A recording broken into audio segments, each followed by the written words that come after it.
गल होगी चंडीगढ़ मेयर चोणा दी। जी हां, इस बार बीजेपी ने पूरे तरीके नाल बाजी मार ली है। चंडीगढ़ नगर निगम दफ्तर च मेयर लई हुई ओपन वोटिंग च बीजेपी दी बल्ले बल्ले हुई है।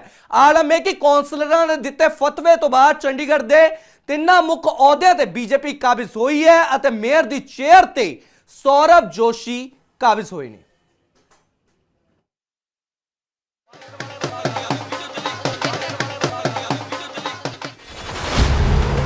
चंडीगढ़ मेयर चोणा च गदर, तिन्ने अहुदियां ते बीजेपी दी चौधर। टुट्टे गठजोड़ ने बदली गेम, मेयर दी चेयर ते बीजेपी दा नेम। चंडीगढ़ दा मेयर कौन होवेगा? चंडीगढ़ नगर निगम दफ्तर च मेयर दे लई होई ओपन वोटिंग ने साफ ते स्पष्ट शब्दां च जवाब दे दिता है। बीजेपी ने पूरे तरीके नाल बाजी मार ली है। मेयर चुनाव तो पहले ही अपने पाले च शामिल कराए आम आदमी पार्टी दे कौंसलर अते टुट्टे गठजोड़ नाल बीजेपी नूं अजिही संजीवनी मिली कि नगर निगम दे तिन्ने मुख अहुदियां ते हुण सिर्फ बीजेपी दा कब्जा है अते बीजेपी दा कमल खिड़न दे नाल वर्करां च जोश है।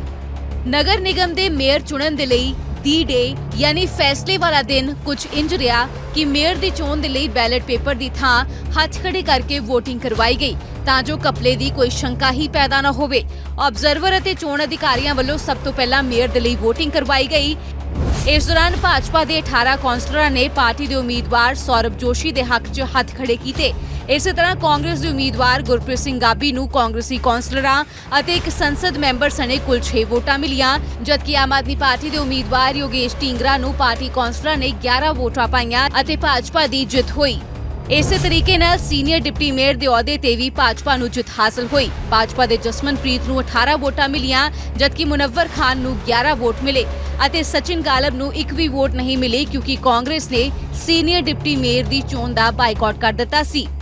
इस तो बाद डिप्टी मेयर अहुदे दी चोण च आम आदमी पार्टी छड्ड के भाजपा च शामिल हुई सुमन शर्मा ने 18 वोटां नाल जित दर्ज कीती। उत्थे ही आप दी जसविंदर कौर नूं 11 वोटां मिलियां। आजाद उम्मीदवार वजों मैदान च नितरे आप लीडर रामचंद्र ने पहला ही अपना नामजदगी पत्र वापस ले लिया सी अते कांग्रेस दे लीडर सदन छड्ड के जा चुके सन।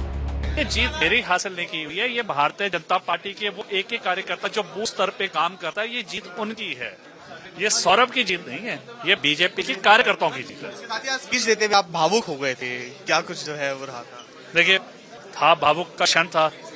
1989 में पहली बार मैं बूथ में बैठा था जस्टिस डीवी सहगल जी के एमपी के इलेक्शन में, और आज 2026 में आपके सामने यहाँ पर पार्टी ने यहाँ तक बिठा दिया, तो ये कहीं ना कहीं भावुक का क्षण हुआ। चंडीगढ़ के लिए क्या कोई रणनीति आपकी रहेगी? क्या चंडीगढ़ के हित में काम करेंगे, यही चंडीगढ़ की राजनीति है। जीरो टॉलरेंस अगेंस्ट करप्शन, ये तो मेरा पहले रहा और ये हमेशा रहेगा। सौरभ ने हमेशा करप्शन के अगेंस्ट आवाज उठाई है, करप्शन के अगेंस्ट सौरभ जोशी रहेगा। मेरी जो खुद की प्रायोरिटी रहेगी as a senior deputy mayor और हमारी पार्टी की भी, और जो तीनों पद पे हम जीते हैं, हमारा है कि जो शहर की सड़कें हैं जो हम देखते आ रहे हैं कि कुछ टाइम से बहुत खराब हो गई थी, पिछले साल उसका काम शुरू हुआ, तो हमारी कोशिश है कि इस साल इलेक्शन से पहले हम शहर को मक्खन जैसी सड़कें दे दें। नहीं, इस बार तो साफ है जी, जो करप्शन करेगा उसको सीधा ही सीबीआई की इंक्वायरी है, उसके बाद जो भी कल्प्रिट होगा उसको नहीं सजा मिलेगी। हमारा जी जो रोड मैप है बेसिकली शहर की सड़कों की डेवलपमेंट है, डंपिंग ग्राउंड को भी इस साल हम खत्म कर देंगे, और उसके अलावा जो भी नॉर्मल जो कार्य हर वार्ड में होते हैं वो तो होते आ रहे हैं, और उसकी जो गति है उसको तेज करेंगे।